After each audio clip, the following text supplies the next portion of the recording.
In the summer of 2003, Europe experienced the most deadly peacetime thermal event in the continent's recorded history.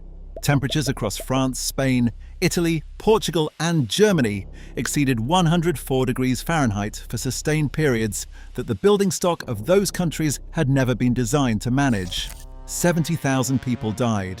Not from drought, not from flood, not from any weather event that required wind speed or rainfall measurements. From heat inside buildings. Buildings that their architects, their contractors, their municipal governments, and their national building codes had collectively decided did not need mechanical cooling because European summers were reliably mild and the passive ventilation principles embedded in traditional European construction were sufficient to maintain indoor comfort without it. That assumption was built on a climate that no longer exists. The 2003 event was supposed to be a once-in-a-century anomaly. European climate scientists documented it, governments convened emergency committees, and the building industry promised adaptation. 20 years later, summers of comparable or greater intensity have occurred in 2019, 2021, 2022, and 2023. The anomaly became the pattern, and the building stock of the most economically developed continent on Earth, buildings constructed on the thermal assumption of a climate that greenhouse gas emissions have permanently altered, is now a crisis of a scale that the construction industry, the energy sector, and European governments are only beginning to honestly reckon with. But here is what makes this story more than a climate tragedy. Here is what makes it a story about decisions, about business models, and about the specific institutional choices that left an entire continent thermally vulnerable in the 21st century, while the knowledge to prevent that vulnerability has existed, documented, and proven for thousands of years.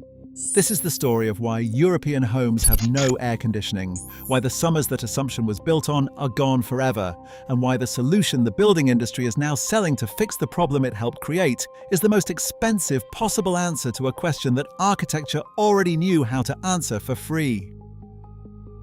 Stop here for just a second. If what you just heard made you angry, made you curious, or made you wonder what else they decided you should never know, hit like and subscribe to Lost Tech Vault right now. This channel exists for exactly one reason: to find what was buried and bring it back into the light. Ring the bell. We open another vault soon. To understand the European AC crisis, you need to understand what European residential architecture was actually optimized for, and why those optimizations made complete sense for the climate they were designed to serve. Traditional Northern and Central European residential construction, the building typology that still defines the housing stock of Germany, France, the Netherlands, Belgium, and Scandinavia, was engineered around a single dominant thermal challenge: winter, not summer. The thick masonry walls, small window openings, heavy roof insulation, and minimal cross-ventilation geometry that characterize traditional European housing all serve winter heating efficiency. Thermal mass retains heat, small windows minimize cold infiltration, tight envelopes prevent heating energy from escaping into cold outside air. Every design decision that makes a traditional European home warm and efficient in January makes it a sealed thermal trap in a July that exceeds 100 degrees. Mediterranean European construction understood summer heat as the primary challenge and developed an entirely different architectural vocabulary in response. Thick whitewashed walls with high thermal mass that absorb daytime heat and release it slowly through cool nights.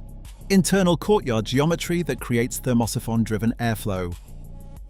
Deep overhangs that prevent direct solar gain through windows during summer peak hours. Shuttered windows that close against afternoon sun and open to cool night air. These buildings were sophisticated passive cooling machines developed across centuries of architectural practice in climates where summer heat was an annual design constraint.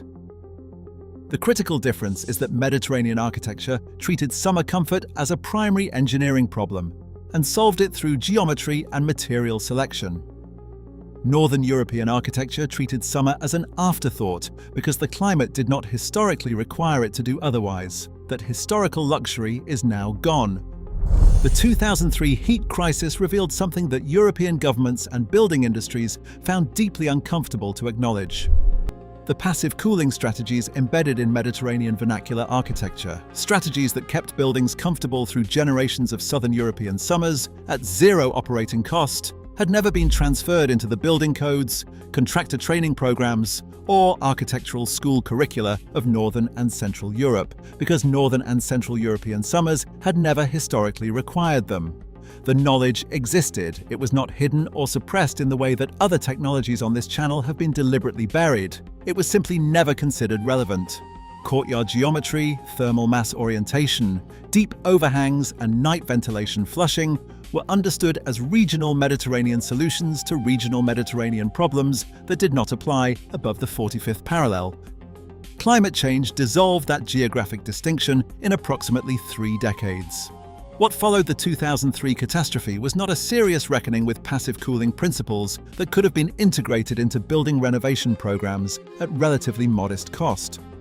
What followed was the beginning of an air conditioning installation wave across Europe that has grown every year since, and that the energy industry, the HVAC manufacturing sector, and the utility companies supplying the electricity to run those units have found enormously, consistently, and increasingly profitable. European air conditioning installations grew by 9% annually between 2010 and 2023, according to the European Heat Pump Association. The market value of residential cooling equipment sold in Europe reached $14 billion in 2023 and is projected to reach $28 billion by 2030. Every unit sold consumes electricity. Every unit requires refrigerant recharging.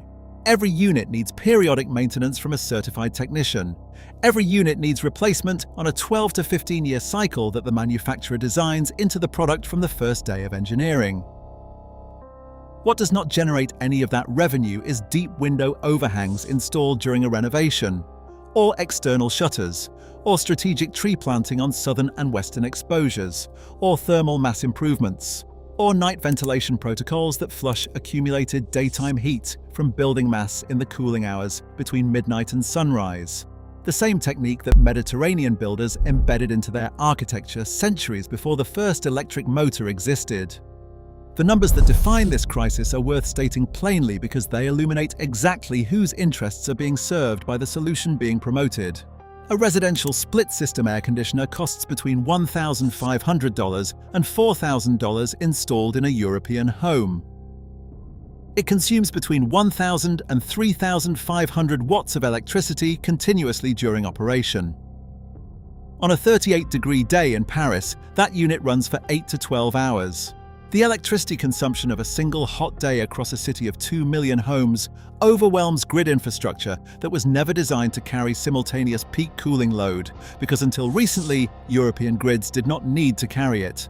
The 2022 European heatwave triggered electricity grid stress events across France, Spain, and the United Kingdom simultaneously. Grid operators curtailed industrial consumption to prevent residential blackouts during the precise hours when residential cooling demand was highest.